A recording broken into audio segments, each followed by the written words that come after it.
The bullet that killed Rosalind Ramsey's father had been meant for a coward, but it found a hero instead.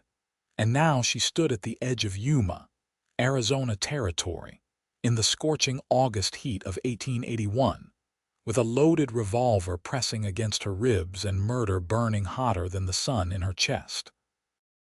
The town sprawled before her like a tired dog in the dust.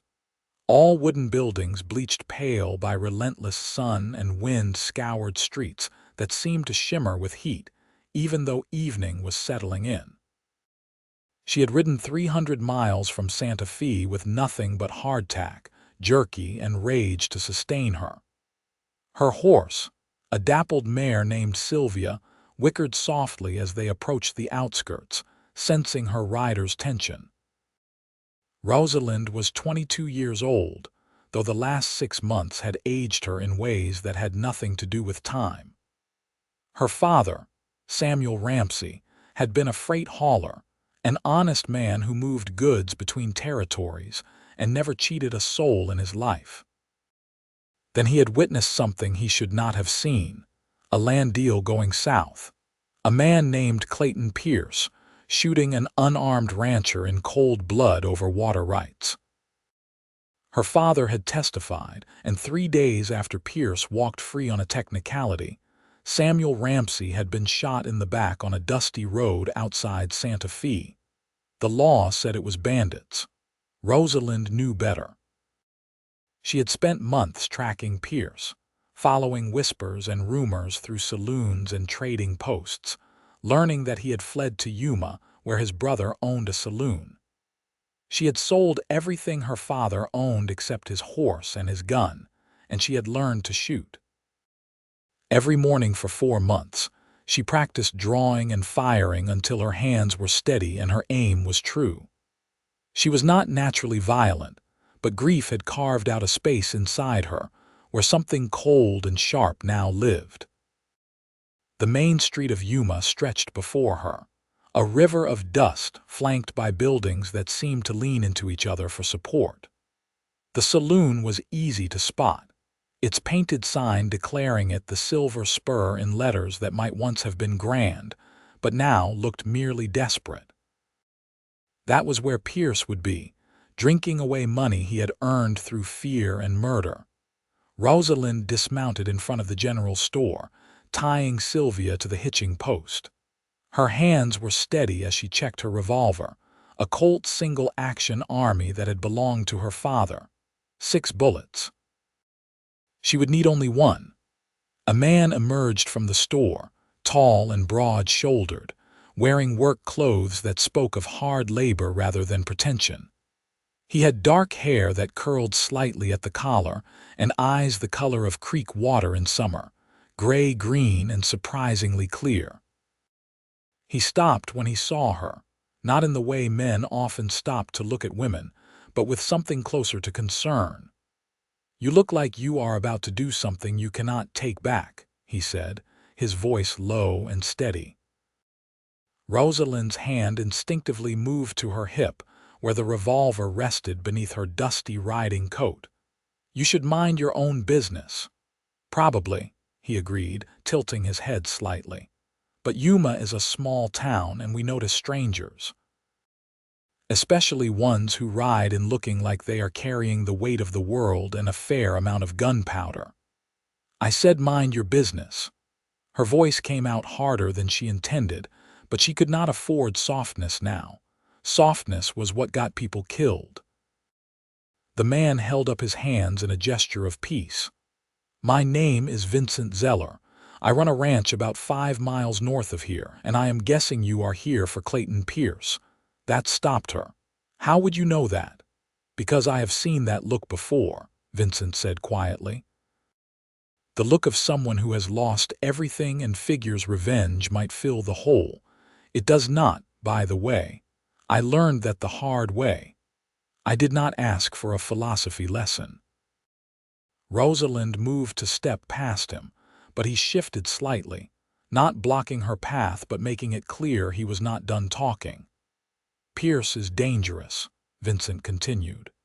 He has killed 3 men in fair fights, and probably a dozen more in fights that were not fair at all. Whatever he did to bring you here, walking into that saloon is likely to get you killed. Maybe I do not care. Then you are a fool." There was no malice in his words, only a sad kind of understanding. "And I do not think you are a fool. Angry, yes, grieving, certainly, but not foolish." Rosalind felt something crack inside her, just slightly, like ice beginning to thaw. "He killed my father. Shot him in the back like a coward because my father told the truth about him in court." Vincent's expression shifted, the concern deepening into something that looked almost like pain. "I heard about that. The freight hauler from Santa Fe, Samuel Ramsey. You knew him." "I met him once when he delivered supplies to my ranch. He was a good man. I am sorry." The sympathy in Vincent's voice was almost harder to bear than the grief.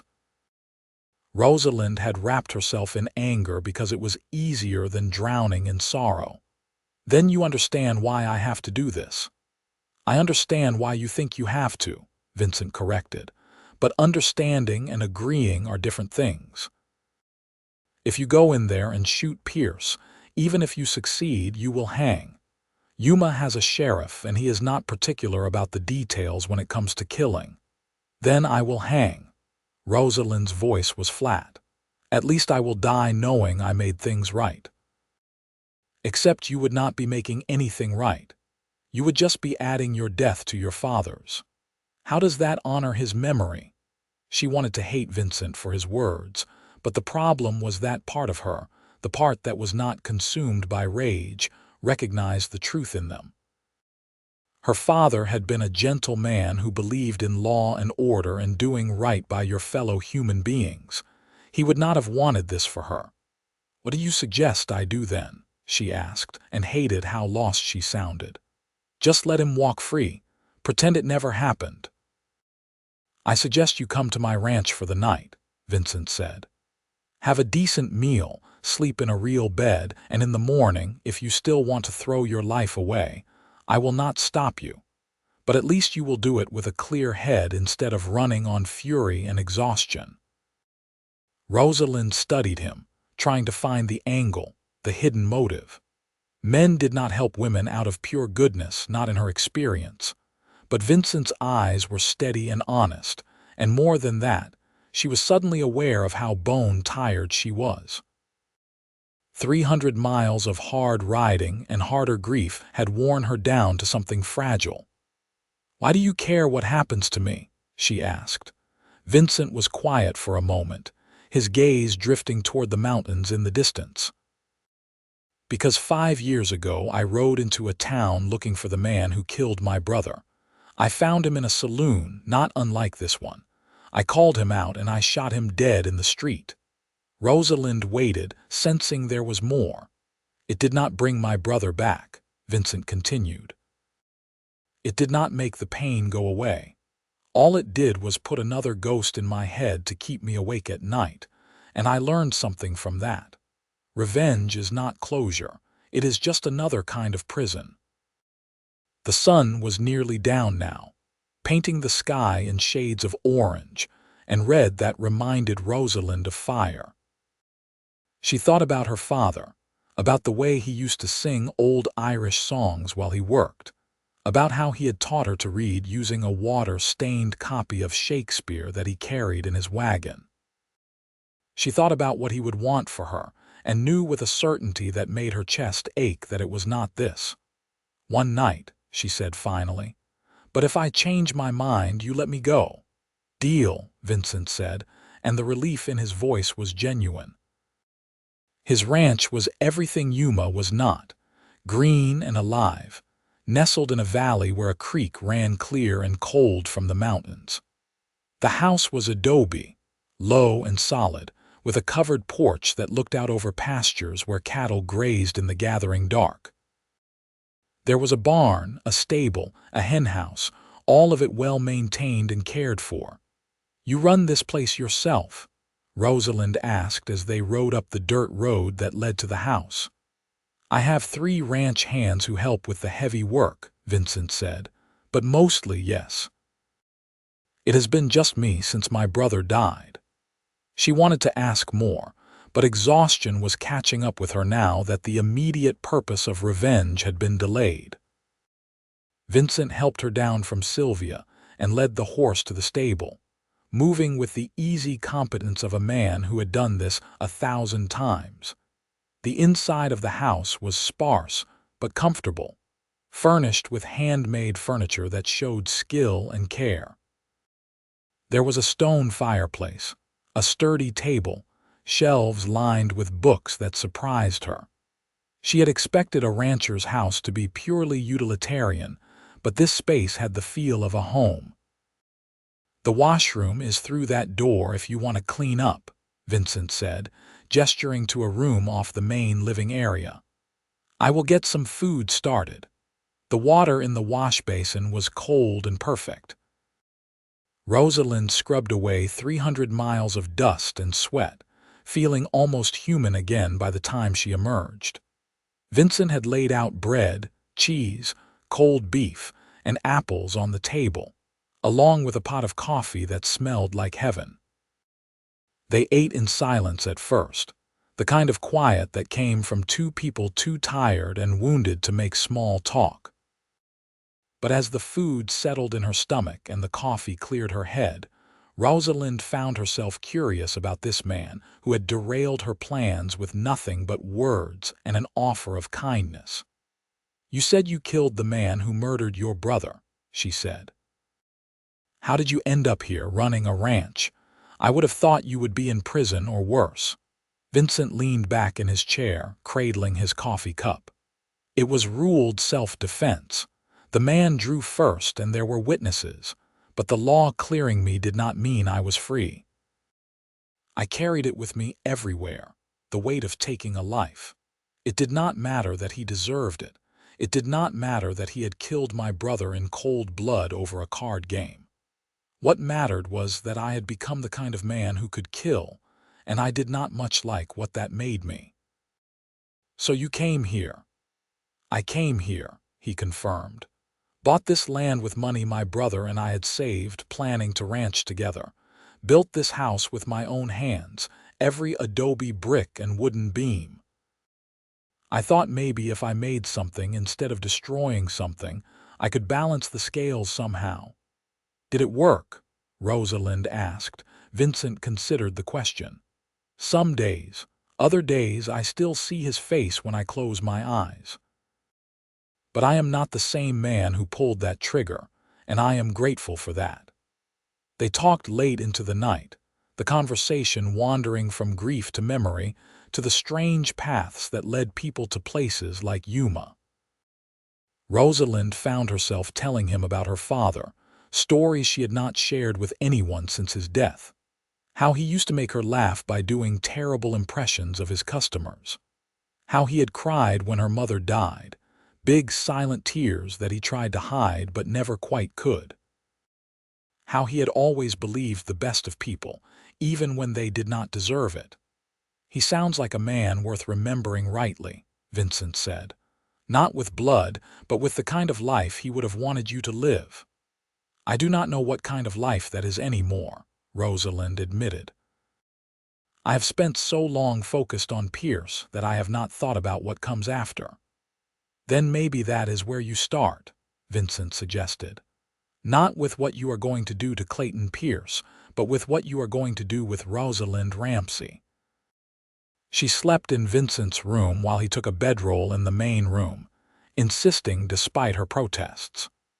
The bed was more comfortable than anything she had experienced in months, and she fell asleep almost immediately, dreamless and deep. Morning came with the sound of roosters and the smell of coffee. Rosalind woke disoriented, unsure for a moment where she was, then remembered everything in a rush. She had come to Yuma to kill a man, and instead, she had ended up at her ranch drinking coffee with a man who looked at her like she was worth saving. Vincent was already up, standing on the porch watching the sunrise paint the mountains gold and pink.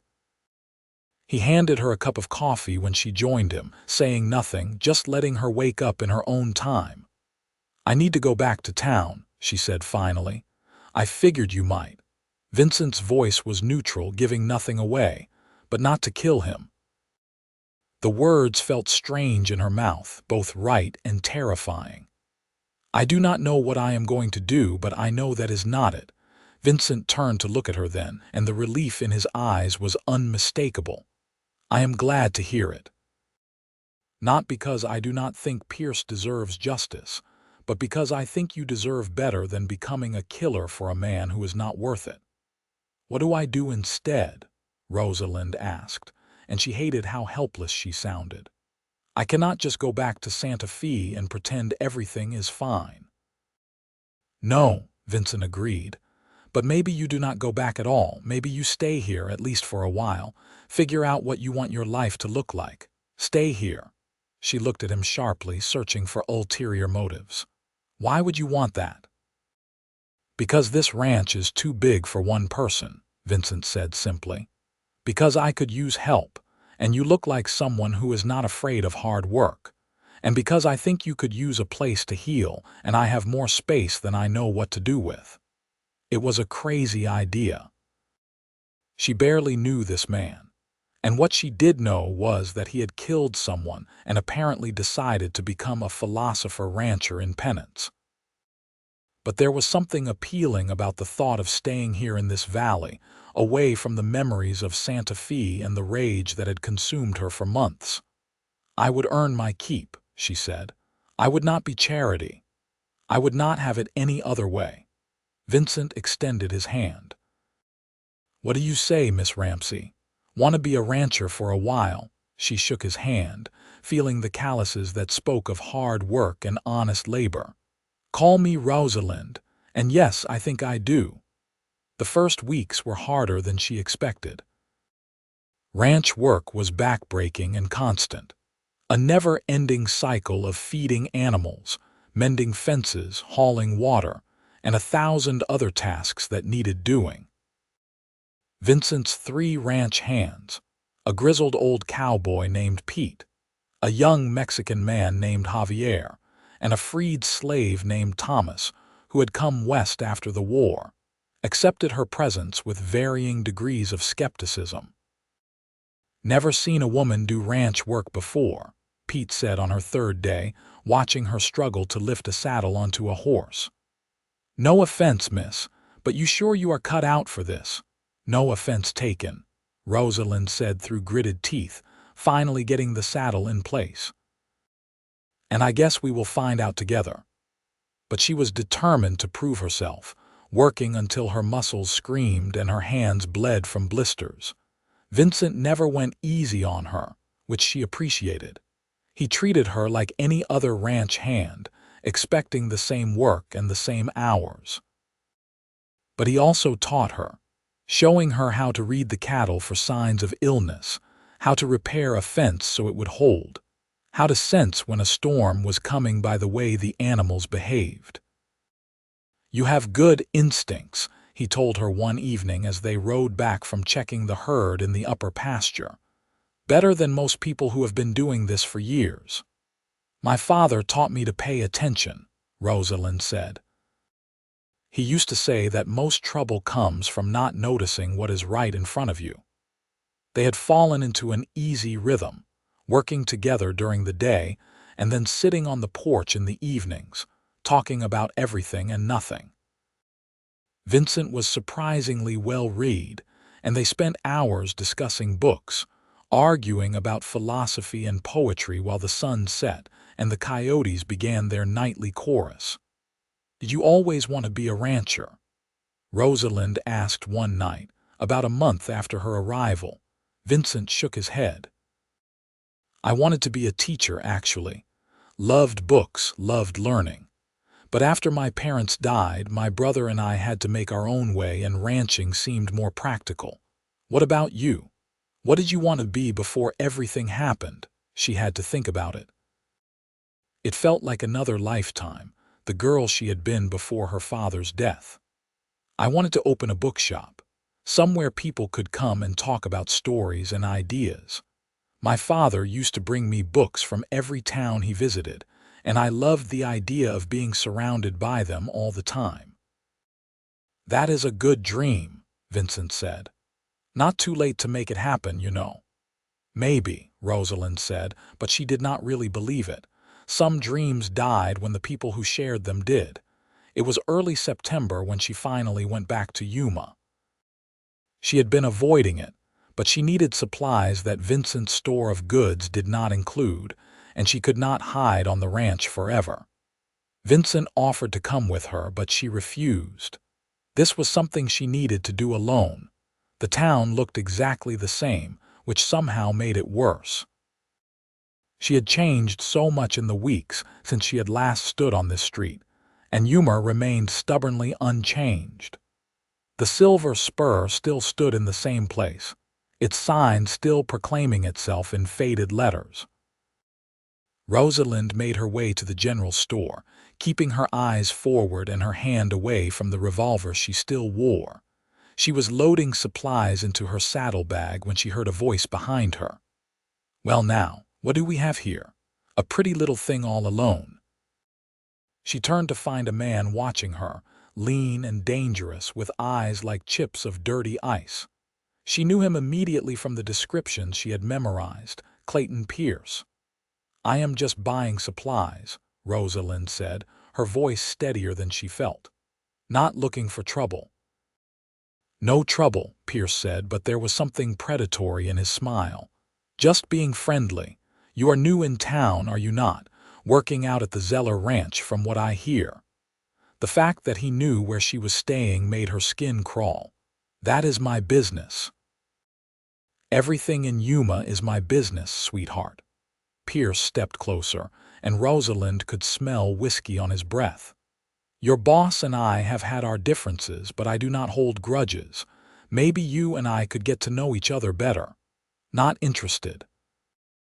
Rosalind moved to Mount Sylvia, but Pierce's hand shot out, grabbing her arm. "Now that is just rude," he said, his grip tightening. "I am trying to be nice here. Let go of me." Her hand moved toward her revolver, and Pierce's eyes lit up with something ugly. "You going to shoot me, little girl?" "You even know how to use that thing?" Before Rosalind could answer, another voice cut through the tension. "I suggest you let the lady go, Pierce." Vincent stood in the street, his hand resting casually on his own gun. He looked relaxed, almost lazy, but there was steel in his voice that made Pierce's grip on Rosalind's arm loosen slightly. "This is none of your concern, Zeller," Pierce said. "I am just having a conversation." Looked more like harassment to me. Vincent moved closer, positioning himself between Rosalind and Pierce. "And anything involving someone who works for me is my concern." Pierce's eyes narrowed. "You trying to make this a problem?" "I am trying to prevent one," Vincent said calmly. "Walk away, Pierce. Find someone else to bother." For a long moment, it could have gone either way. Rosalind could see the calculation in Pierce's eyes, weighing whether his pride was worth the confrontation. Finally, he released her arm and stepped back, his hands raised in mock surrender. "No problem here," he said, but his eyes promised future trouble. "Just being neighborly. You two have a nice day now." He walked away, and Rosalind let out a breath she had not realized she was holding. Vincent waited until Pierce had disappeared into the saloon before turning to her.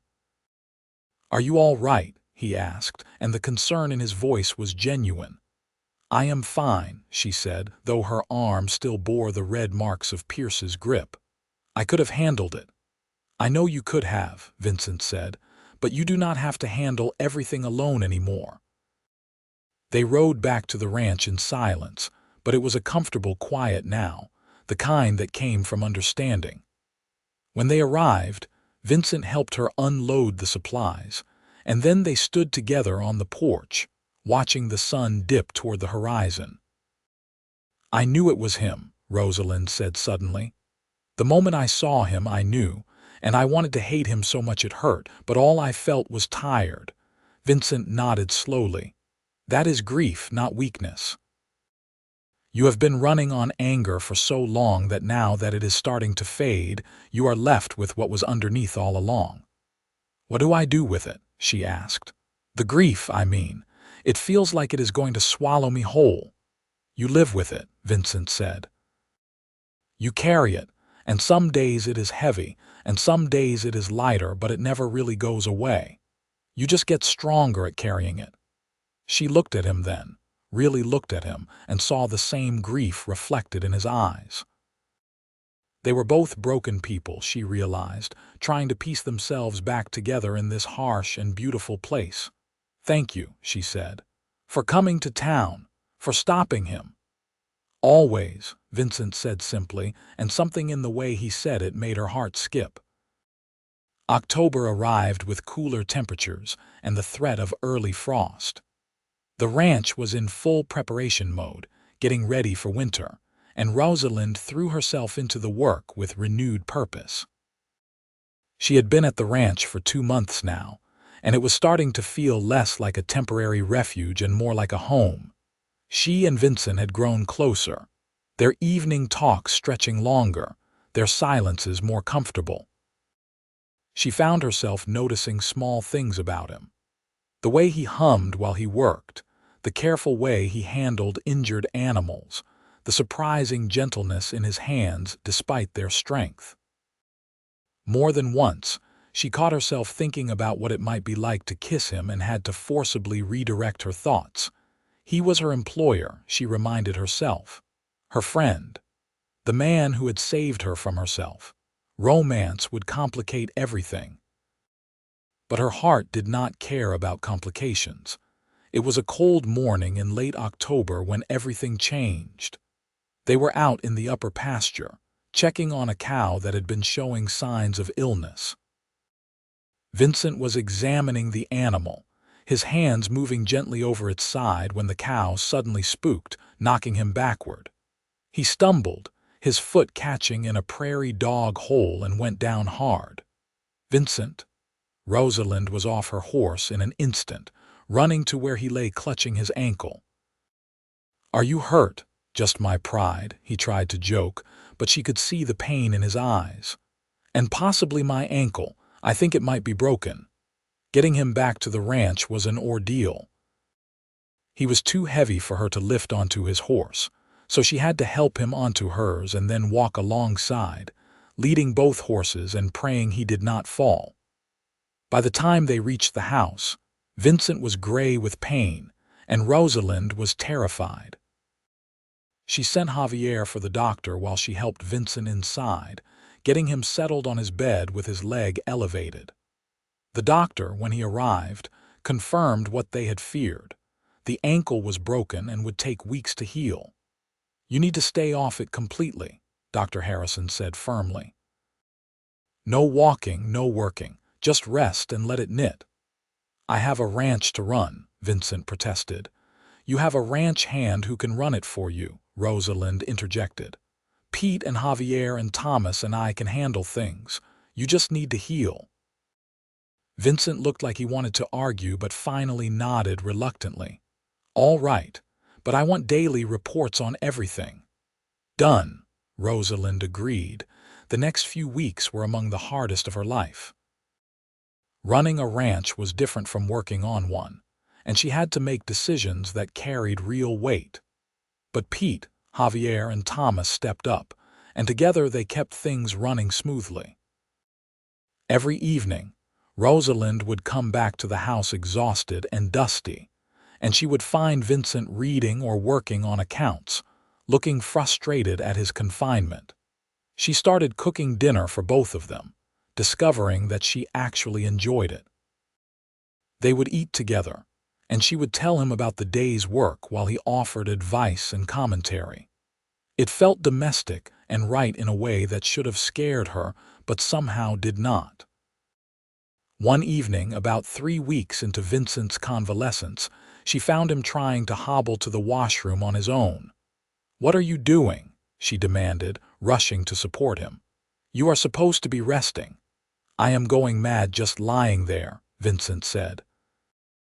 I need to move, even if it is just a few steps. Then let me help you." She put his arm around her shoulders, supporting his weight as they made their slow way across the room.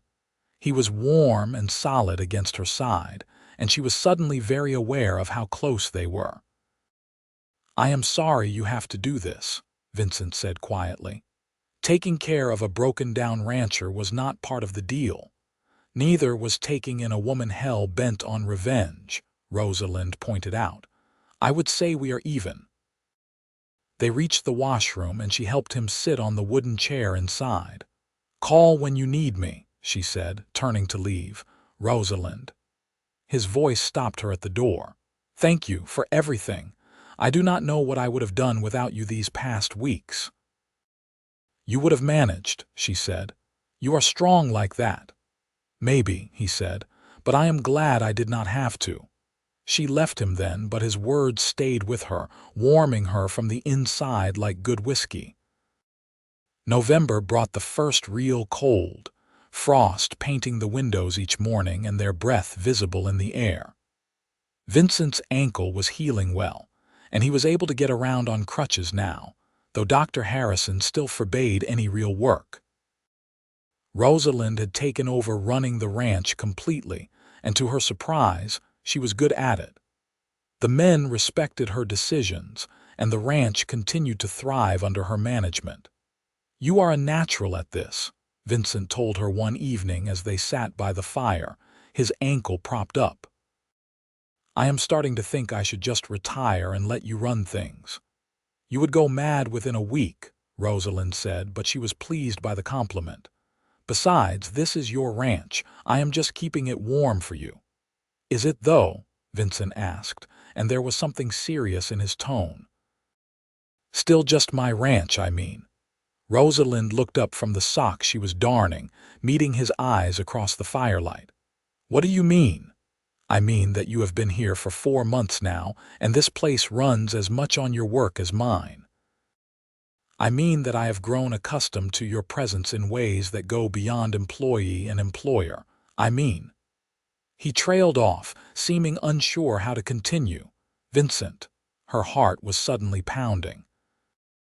"I mean that somewhere along the way, I stopped seeing you as the angry woman who rode into Yuma looking for revenge, and started seeing you as the woman I want to share my life with."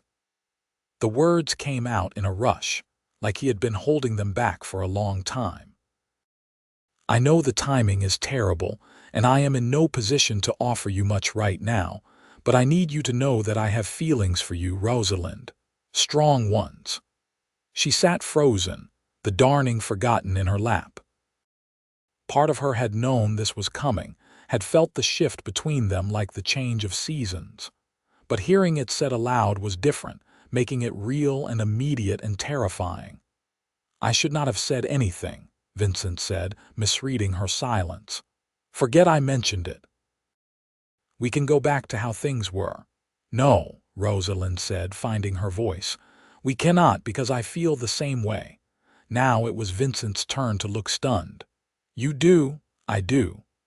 She set aside the darning and moved to sit beside him on the sofa, close enough that their knees touched. "I have been trying not to, telling myself it was a bad idea and poor timing and a dozen other excuses. But the truth is that I look forward to seeing you every morning and hate saying goodnight every evening. The truth is that you have become the best part of my days, and I do not know when it happened, but somewhere along the way, I fell in love with you." Vincent reached out, his hand cupping her face with a gentleness that made her breath catch. "I fell in love with you the day you agreed to stay. I looked at you standing on this porch, all that anger and pain starting to ease, and I thought, I want to see her heal.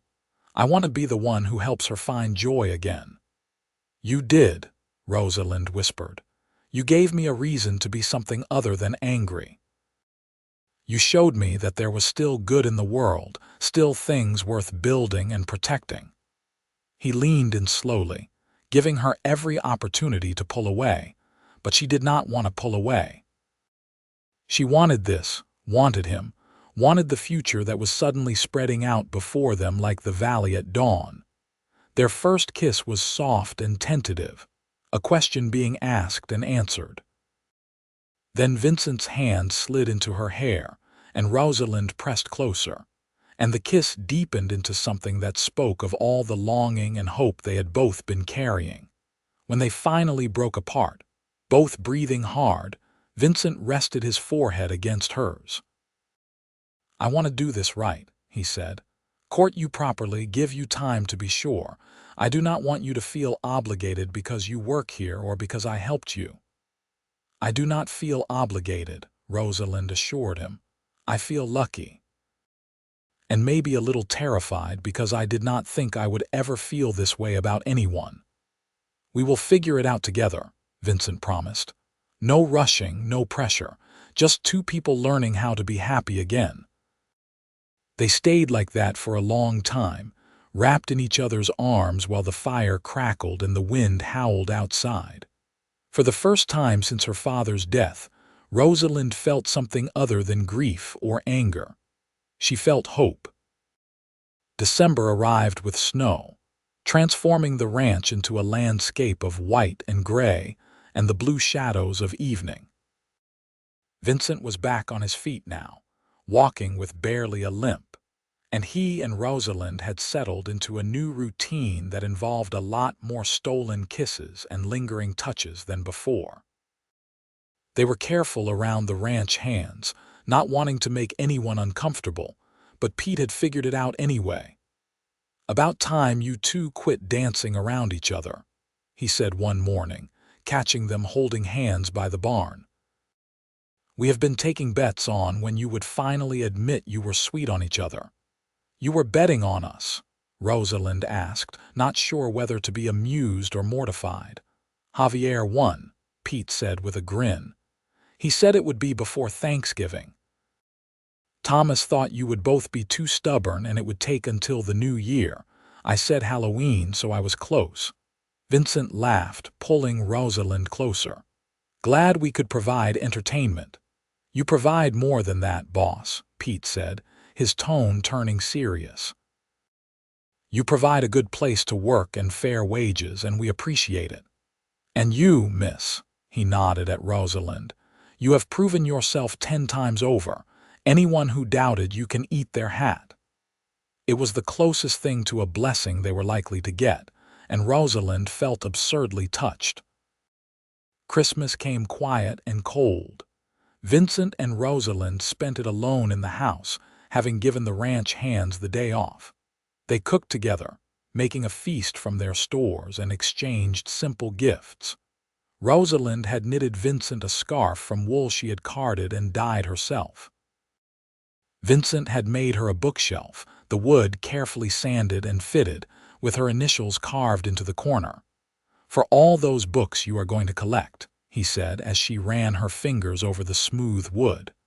"For the bookshop you are going to open someday. You really think I will?" she asked. "I know you will," Vincent said. "Maybe not tomorrow or next year, but someday.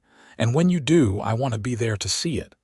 They made love for the first time that night, slowly and sweetly, learning each other in the golden light of the fireplace. Afterward, wrapped in blankets and each other, Rosalind felt a completeness she had not known was possible. "I love you," she whispered into the darkness. "I love you too," Vincent replied, his arms tightening around her. "More than I thought I could love anyone."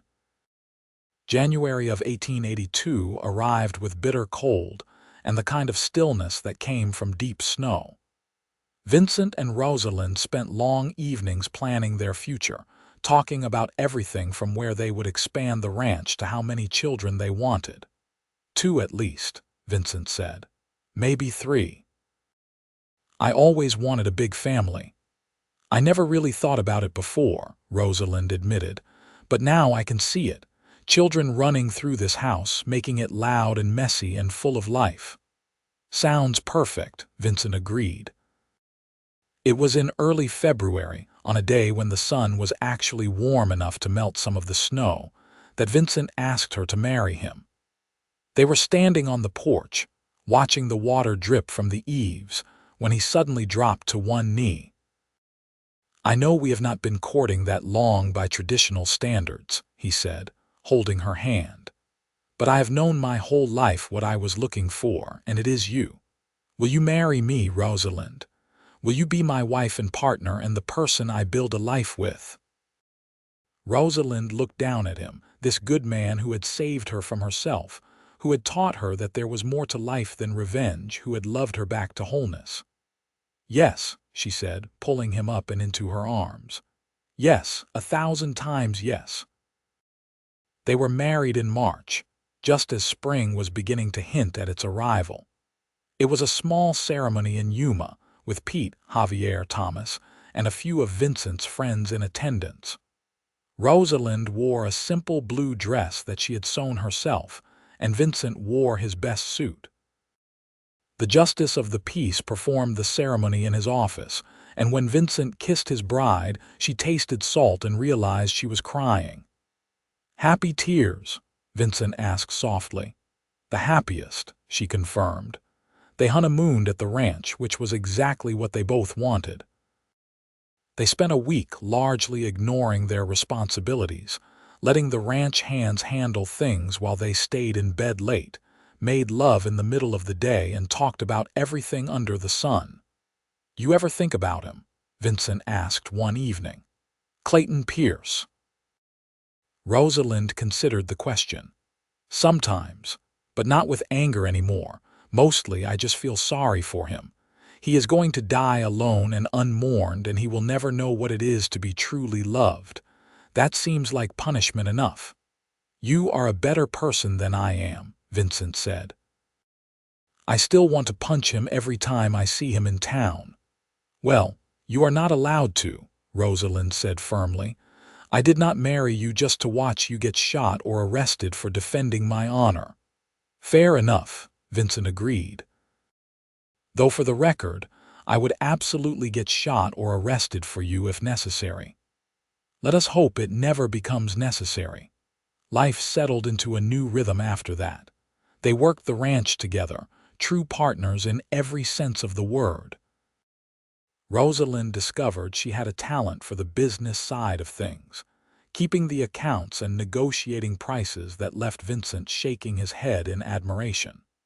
She also started a small library in Yuma, collecting books from traveling merchants and encouraging people to borrow and share them.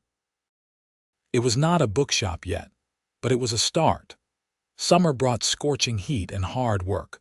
Fall brought roundup and preparation for winter, and before she knew it, Rosalind had been married for a year. It was the happiest year of her life, full of laughter and love and the kind of everyday contentment she had never expected to find. It was in November, just after their first anniversary, that she realized she was pregnant. She had suspected for a few weeks, but wanted to be certain before she said anything. When Dr. Harrison confirmed it, she rode back to the ranch in a daze of joy and terror. Vincent was in the barn, repairing a stall door when she found him. She stood in the doorway trying to find the words, and he looked up from his work with immediate concern. "What is wrong?" he asked, setting down his tools. "You look like you have seen a ghost." "Nothing is wrong," Rosalind said. "Or at least I do not think it is. I mean, we talked about this and we both wanted it, but now that it is real, I am terrified." Vincent crossed the barn in 3 long strides, taking her hands in his. "Rosalind, you are making no sense. What is real? I am pregnant," she blurted out. "We are going to have a baby."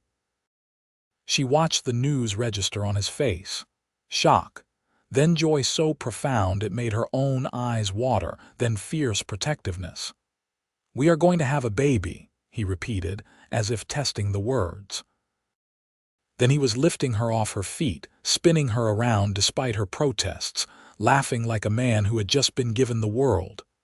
"I am going to be a father," he said wonderingly, setting her down but keeping his arms around her. "We are going to be parents.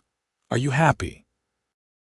Rosalind asked, though his reaction had made the answer obvious. Happy does not even begin to cover it. Vincent said.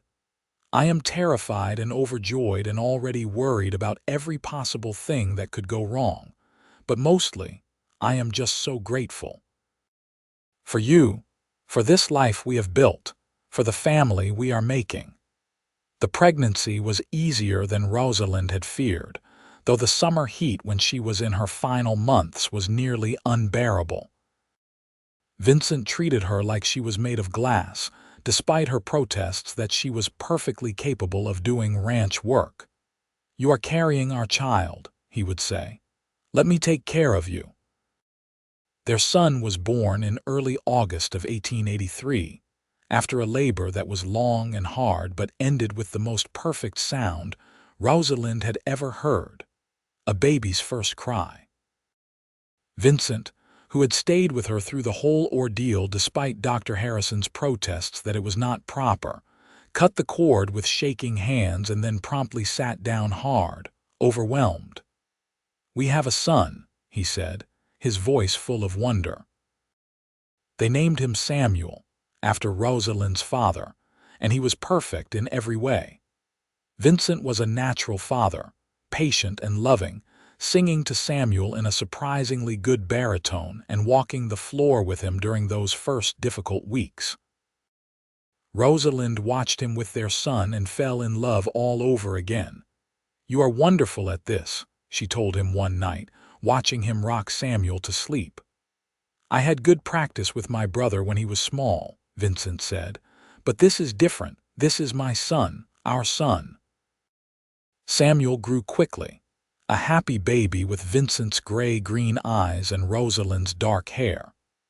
The ranch thrived, and Rosalind's library in town grew, eventually becoming the real bookshop she had always dreamed of. Vincent helped her fix up a small building on Main Street, and she filled it with books and comfortable chairs and the smell of fresh coffee. It became a gathering place for the town, somewhere people came not just to buy books but to talk and think and dream. "Your father would be proud," Vincent told her on opening day as they stood together looking at what she had built. "I hope so," Rosalind said.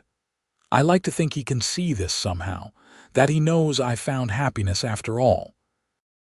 2 years later, they had a daughter, Elizabeth, who was as fierce and determined as her mother.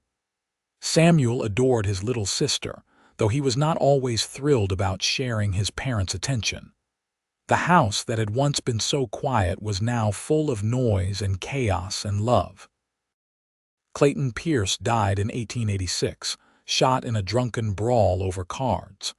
Rosalind heard about it in town and felt nothing but a distant sadness for a wasted life. She went home that evening and held her children close, grateful beyond measure for the path she had chosen. "You ever regret it?" Vincent asked her that night after the children were asleep. "Not getting your revenge. Never," Rosalind said firmly. "Revenge would have destroyed me. This life, this family, this is everything I never knew I wanted, and I have you to thank for it." "We saved each other," Vincent corrected. "I was just going through the motions before you arrived. You reminded me what it meant to really live." They had 2 more children over the years, another son and another daughter, and the ranch continued to grow and prosper. Rosalind's bookshop became one of the most successful businesses in Yuma, and she was known throughout the territory as a woman of intelligence and compassion. As the years passed and their children grew and had children of their own, Rosalind and Vincent would often sit on their porch in the evenings, watching the sun set over the mountains and marveling at the lives they had built. "You remember the day we met?" Vincent asked one such evening when they were both gray-haired and weathered by decades of Arizona sun. "I remember wanting to hate you for interfering," Rosalind said with a laugh. "I was so sure that revenge was what I needed." "And what do you need now?" Vincent asked, taking her hand. Rosalind looked at the ranch spread out before them, at the grandchildren playing in the yard, at the life they had created from grief and second chances. "This," she said simply. "I have everything I need right here." Vincent brought her hand to his lips, kissing it gently. "I love you, Rosalind Zeller, more every day if that is even possible." "It is possible," she assured him, "because I feel the same way." They sat in comfortable silence as the stars began to emerge, two people who had found each other at their worst moments and loved each other into their best selves. The ranch would continue after them, passed down to their children and grandchildren, a legacy of hard work and hope. The bookshop would remain a fixture of Yuma, keeping Rosalind's dream alive long after she was gone. But for now, in this moment, they were simply two people in love, grateful for every sunrise they got to share and every sunset that brought them home to each other. The revenge that had driven Rosalind to Yuma was nothing but a distant memory, replaced by something infinitely more valuable. A life full of love, purpose, and the kind of happiness that could only be found by letting go of hate and choosing hope instead. When they were very old, sitting in their same spots on the porch with their great-grandchildren running through the yard, Vincent turned to Rosalind with the same gray-green eyes that had first stopped her all those decades ago. "If you could go back," he asked, "knowing everything that would happen, would you still come to Yuma looking for revenge?"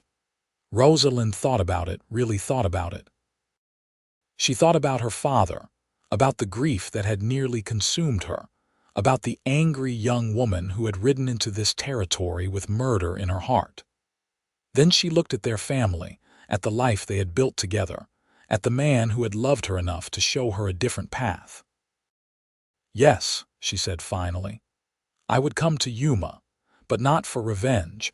I would come because this is where my life was waiting for me, where you were waiting for me, where everything I never knew I needed was waiting to be found." Vincent smiled, the same smile that had won her heart all those years ago. "That is a good answer." "It is the true answer," Rosalind said. "You gave me something better than revenge, Vincent. You gave me a reason to live instead of a reason to die, and I will never stop being grateful for that." They watched the sun disappear behind the mountains, painting the sky in shades of orange and gold and deep purple. Somewhere in the distance, a coyote called out to the emerging stars. The wind carried the smell of sage and dust and home. "I love you," Vincent said, as he had said every day for more than 40 years. "I love you too," Rosalind replied, as she would continue to reply for all the days they had left. The ranch stretched out around them, solid and real and full of life. The bookshop stood in town, its lights glowing warmly in the evening. Their children and grandchildren and great-grandchildren carried forward the legacy of two broken people who had found each other and chosen love over hate, hope over despair, future over past. It had all started with a young woman arriving in Yuma looking for revenge.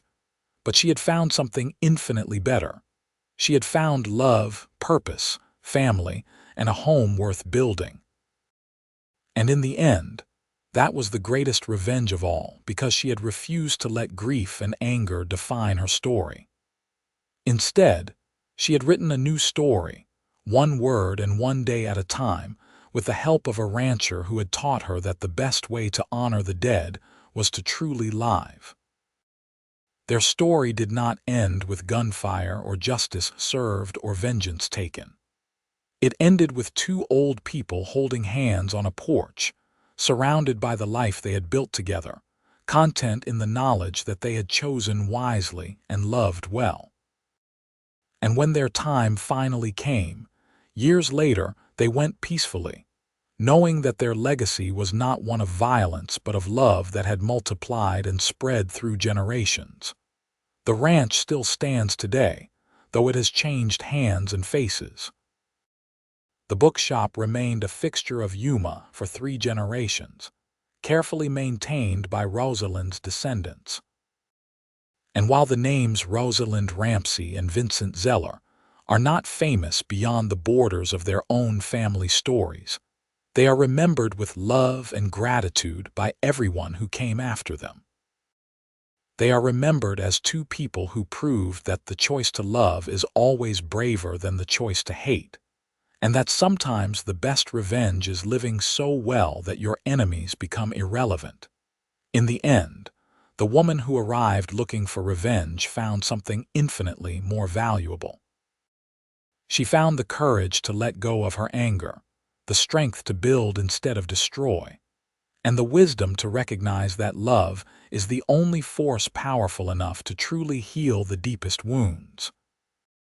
And she found a man who was willing to wait while she learned those lessons, who loved her through her grief and anger and fear, and who spent the rest of his life showing her every single day that she had made the right choice. That is a far better ending than any revenge story could ever have.